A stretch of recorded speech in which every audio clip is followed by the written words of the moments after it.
बिहार में शपथ ग्रहण से पहले सुप्रीम कोर्ट से लगा एनडीए सरकार को तगड़ा झटका।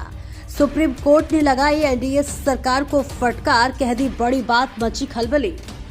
दरअसल दोस्तों, आपको बता दें, एक तरफ बिहार में शपथ ग्रहण की तैयारी चल रही है, तो वहीं सुप्रीम कोर्ट ने भाजपा सरकार को जबरदस्त फटकार लगाई है और साथ ही चेतावनी भी दे दी है।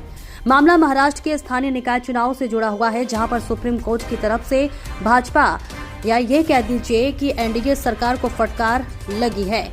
जस्टिस सूर्यकांत की अध्यक्षता वाली पीठ ने राज्य सरकार को चेतावनी दी है कि स्थानीय निकाय चुनाव में 50% आरक्षण सीमा से ज्यादा नहीं दिया जा सकता और अगर कोर्ट की ये बात सरकार नहीं मानती है तो कोर्ट मामले पर सख्त एक्शन लेगी और इस एक्शन में सरकार पर सख्ती की जा सकती है। दोस्तों, महाराष्ट्र में दिसंबर 2025 में स्थानीय निकाय चुनाव होने हैं। इन चुनाव को बहुत समय से टाला जा रहा था क्योंकि इसमें ओबीसी आरक्षण पर विवाद हो रहा था। 2022 में जस्टिस के बटिया आयोग ने ओबीसी के लिए 27% आरक्षण की सिफारिश की थी, जिससे कुल आरक्षण 50% से ऊपर वाल चला गया।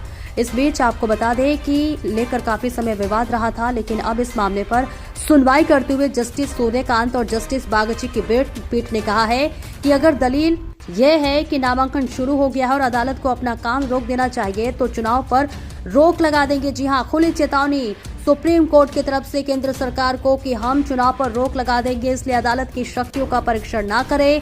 हमारा संविधान पीठ द्वारा निर्धारित 50% आरक्षण सीमा को पार करने का कभी इरादा नहीं था।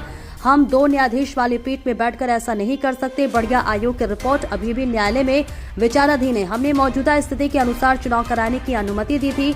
कोर्ट की इसके बात पर सॉलिसिटर जनरल तुषार मेहता ने केंद्र और राज्य सरकार की तरफ से दलीलें पेश की। कहा कि नामांकन की अंतिम तारीख चल रही है।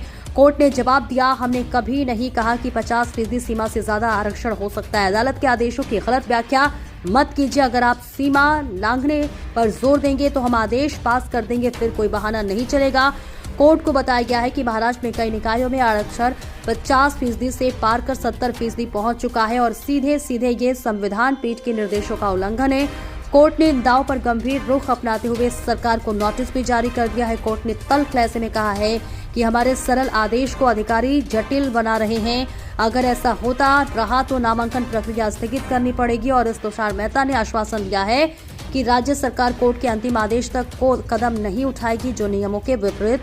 अंतिम आदेश 19 नवंबर को सुनवाई होगी और तब सुनाया जाएगा। सुप्रीम कोर्ट ने महाराष्ट्र की 27% ओबीसी आरक्षण वाली अधिसूचना भी रद्द कर दी है। ऐसे में बिहार में चुनाव से पहले एनडीए को कोर्ट की तरफ से ये बहुत बड़ा झटका माना जा रहा है। इस पर आपकी क्या राय है दोस्तों, कमेंट बॉक्स में जरूर बताएं और ऐसे ही खबरों को देखने के लिए हमारे चैनल को लाइक, शेयर, सब्सक्राइब जरूर करें।